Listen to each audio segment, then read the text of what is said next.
Ito ang garden ko ngayong 2024.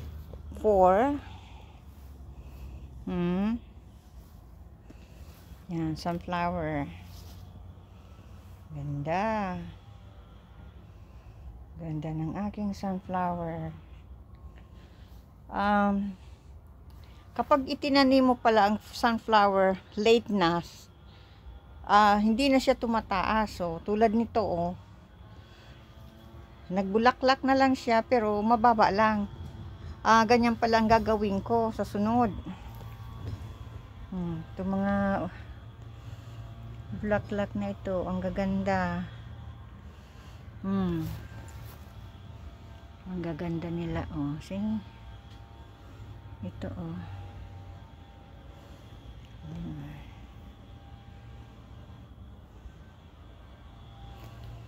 Yan ang aking ano yan, mga yan. Okay. Tutubo na sila, oh. Ang ganda naman yan, oh. See? Ang ganda naman na tutubo na.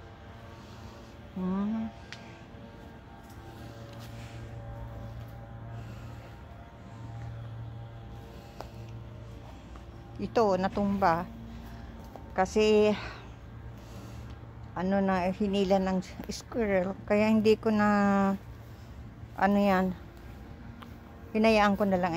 Oh, mabulaklak na siya, oh. Hindi dyan, oh. Okay, I'm just doing my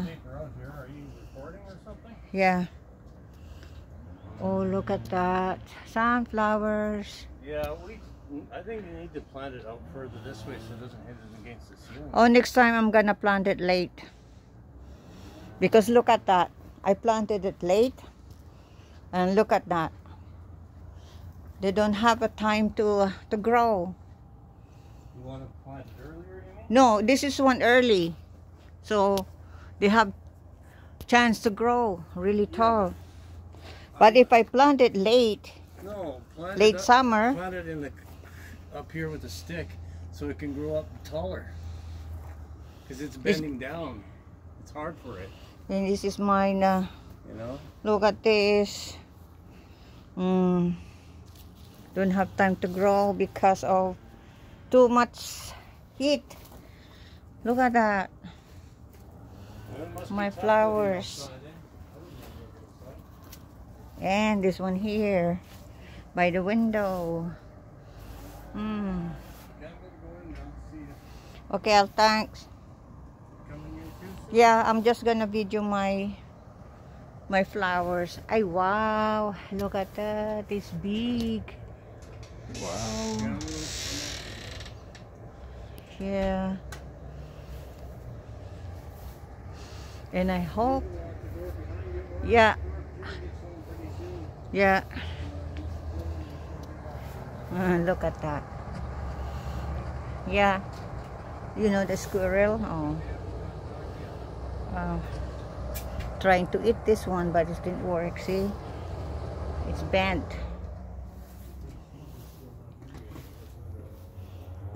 No mail? Only the right there. Newspaper. You want me to bring it in? No, it's okay. Nothing in the mailbox right now.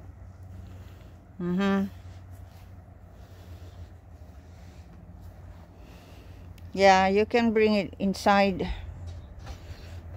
Tomorrow I gotta get up and go over to things tomorrow. Like what? Just my forms to fill out on the other side of town. Okay. I use the forms because I'll Look at this one. Oh, G is not home yet.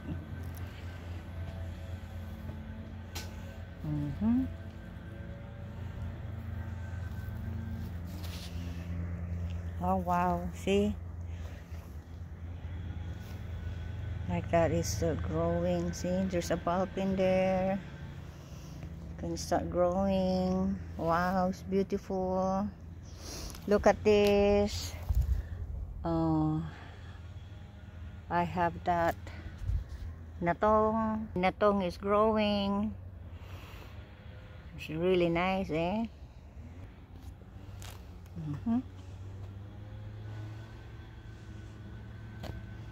Sunflowers.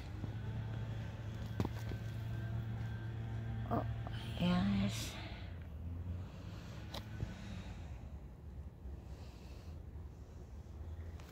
May natong.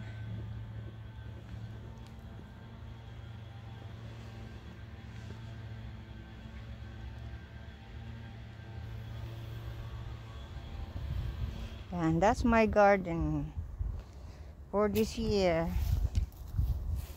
of 2024. Yan.